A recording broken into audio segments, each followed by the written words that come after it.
Part 14. Get Parker.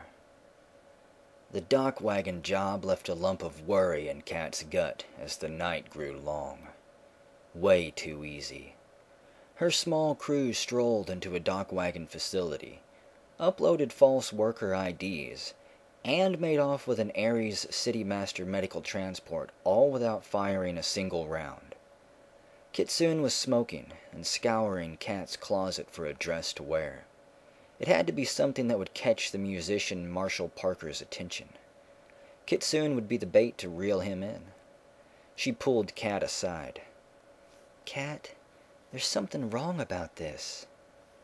"Hey, just because I don't own the hottest fashions." Kitsune snorted. "No, Kat, I'm worried about you. This job. The whole thing." Kat ignored the gesture. "Since when do you get pissed about a job being too easy?" "Seriously, Kat, everything has felt odd since that kitten showed up." "Fluff? She's our good luck charm." Kitsune paused, took a long drag, and exhaled. "I thought you didn't believe in luck charms," she smirked. Kat shrugged. "Apparently they believe in me." After a few more minutes of picking past Kat's vast array of leather and ripped grungy clothing, Kitsune finally settled on a length of shimmery black fabric. She slung it over her shoulder and started searching again.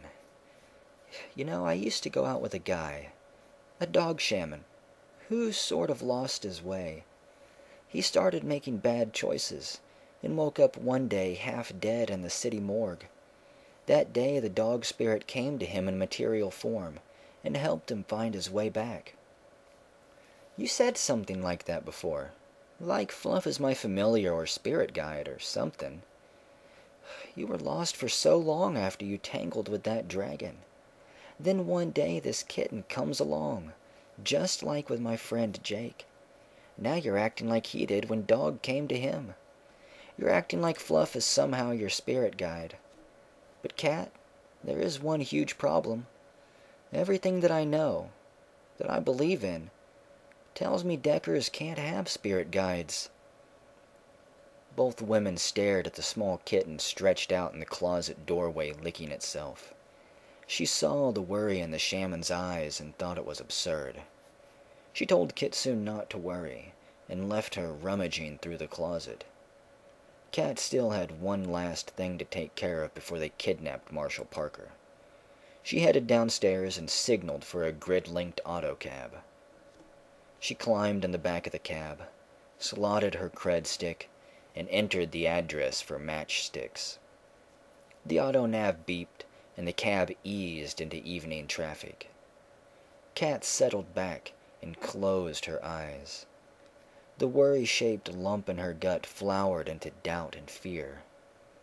Kitsune's voice kept looping in her ear like an elemental song stuck on playback. Maybe she was right about this Ateen business being off in some way. Then again, it might be her nerves talking, psyching her out about the looming confrontation. She'd faced down Ateen once before, during an extraction gig in Salish Shadhi. All her team had to do was break into a farming commune and extract a scientist who'd been hiding out there. They were almost at the fence when something came hurtling out of the night sky. Kat remembered the screams and the blood.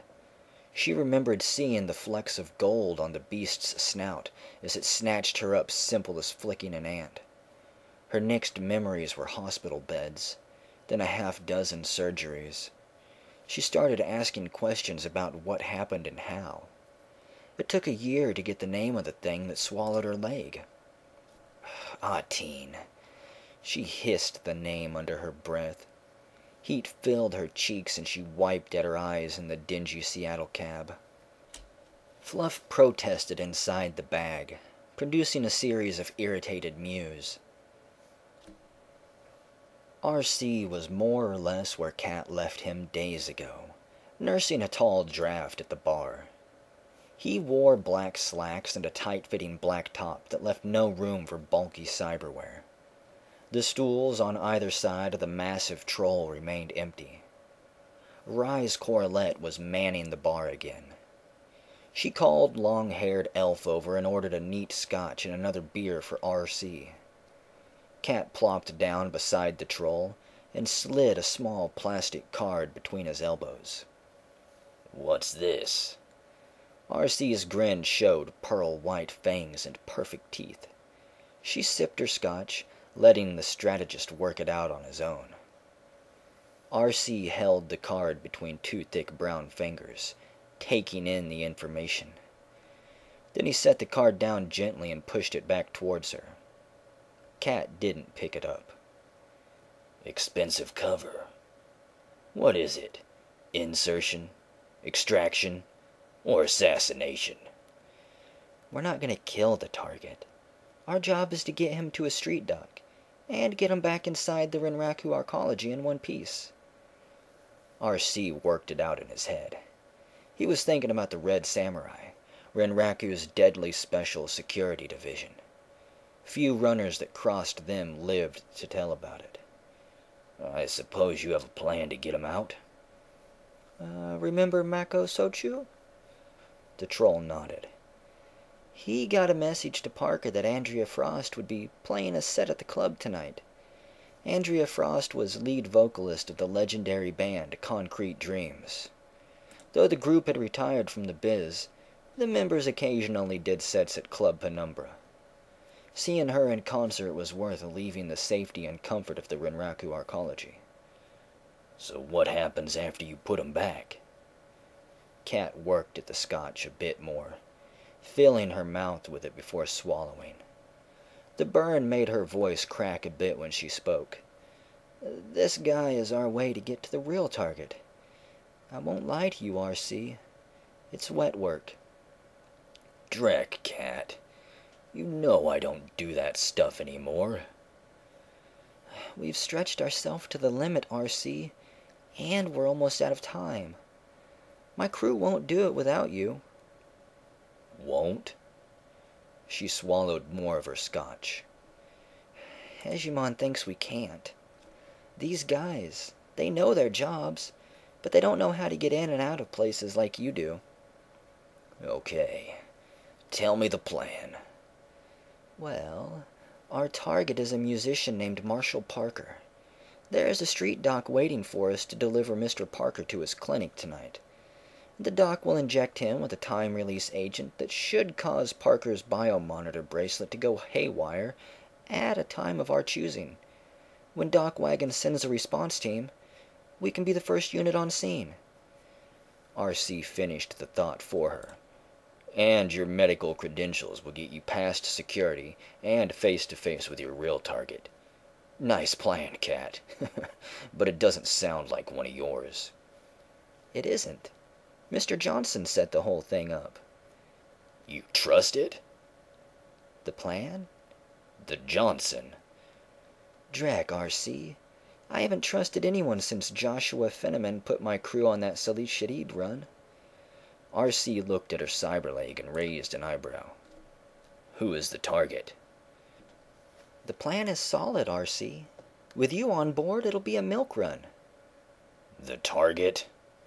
R.C.'s voice rumbled. "Look, this Johnson and I clearly want the same thing. He's put me in a position to do it, and I can, so long as you help me." "Cat, who are you going after?" She didn't want to say it.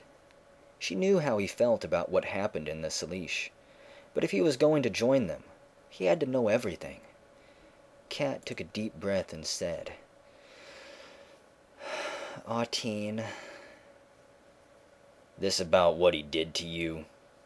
The troll crossed his arms over his chest and stared down at Cat. "Yeah, it's about that. But it's also about Wizfall. Pretty boy Floyd Turkowski, Boot Sector, Headlund, and MC-23. Everyone who didn't make it out the last time we tangled with that slitch." "You really think you can take out a dragon?" She thought about what Kitsune said earlier, about the close calls. She thought about Fluff and smiled. "I think the spirits are on our side." The walk to Club Penumbra took Kat and RC the better part of 10 minutes. They spent that time sorting out the specifics of the run. Kitsoon's job was to get close to Parker and get him drunk by slipping a neuro stunner into his drink. Once he passed out, they would hustle him off to the dock for the insertion of the time-release poison. Kat said, "We need to be careful, because Parker is awakened, and while his magic is meant to enhance his musical performance, we have no idea what offensive spells he has." The line to Club Penumbra started a block out. Kat and RC maneuvered around crowds of partygoers, dipping into the alley behind the club. They stopped beside a beat-up step van with the legend Brodu and Sons on the side. These old clubs always had maintenance ports in the back where a maintenance worker could access the air conditioning and other core operating systems. Kat accessed the port, bypassing a flimsy firewall, to tap into the club's security camera network. She fastened a view screen to her CTY 360 and handed the adept an earpiece. Once it was in, she activated her own internal microphone and said, "RC is here, team. He's gonna run the operation with me." RC nodded to Kat and said, "Hoy, chummers. Good to be aboard." Somewhere in Club Penumbra, Hegemon let out a yelp of satisfaction. "Anyone see our target?" Kat cycled through the camera views, looking for her team. Hegemon stood near the front door watching the bouncers. JT and Kitsoon were at the bar, playing the part of the happy couple, while edging closer to a portly man dressed in slacks and a button-up shirt. Kat zoomed in on the man. His hair and beard were going gray, and he tugged on his one gold hoop earring. "That's the guy, Kitsoon. See if you can get close enough to dose him." RC cut in. "Hold up, Kitsoon. I think you can sell it better if you and JT split up. Let's play it like a jealous boyfriend." Kitsoon turned towards JT and gave him a hard shove. The samurai made a big show of falling backwards. He swore loudly as she stalked towards their target.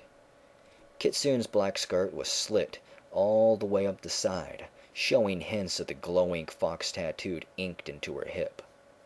When she sat down beside the musician, she made sure he saw all of it. "She's not selling it." Indeed, the musician didn't look interested. He pulled his drink in closer. RC said, "JT, go make a scene. Get your girl back." JT approached her, looking tough and angry. He shouted a few choice words while Kitsoon looked to Parker for help. Kat activated her mic. "Hegemon, make sure the bouncers don't step in." Kitsoon looked frantic, her eyes darting between JT and the mark. She settled her sight on Parker, a pleading look in her eyes. The musician glanced up briefly, tucked his chin into his chest, studying his drink. RC muttered into his earpiece, "He's not the helping type, JT. Press him." JT responded. He moved closer to Kitsoon and growled, "Don't you frackin' look at him. What is that doughboy gonna do?" That did it. Parker slowly and reluctantly looked up, and JT's shirt instantly burst into flames. The samurai yelped and backed away, slapping at his shirt. Just as quickly as the illusory flames sprouted to life, they vanished. Marshal Parker said, "I suggest you leave, sir, or next time the flames will be real." Kitsoon hooked an arm around Marshal Parker and crooned, "Thanks. You're a regular Neon Boy Scout." He chuckled. "Neon Boy Scout. I like that." "I think I like you." Kitsoon leaned in close and kissed him on the cheek. She dropped the neurotoxin into his drink. Kat said, "That's it. I'll get the van and meet you all outside." A few drinks later, Kitsoon walked the half-conscious musician out the front door and into the waiting step van. Everyone else piled in, laughing and congratulating each other. R.C. was the last man in. He closed the van door and looked for a place to sit down. The only seat left was occupied by a small white kitten. R.C. raised an eyebrow and asked, "What's the story with the kitten?"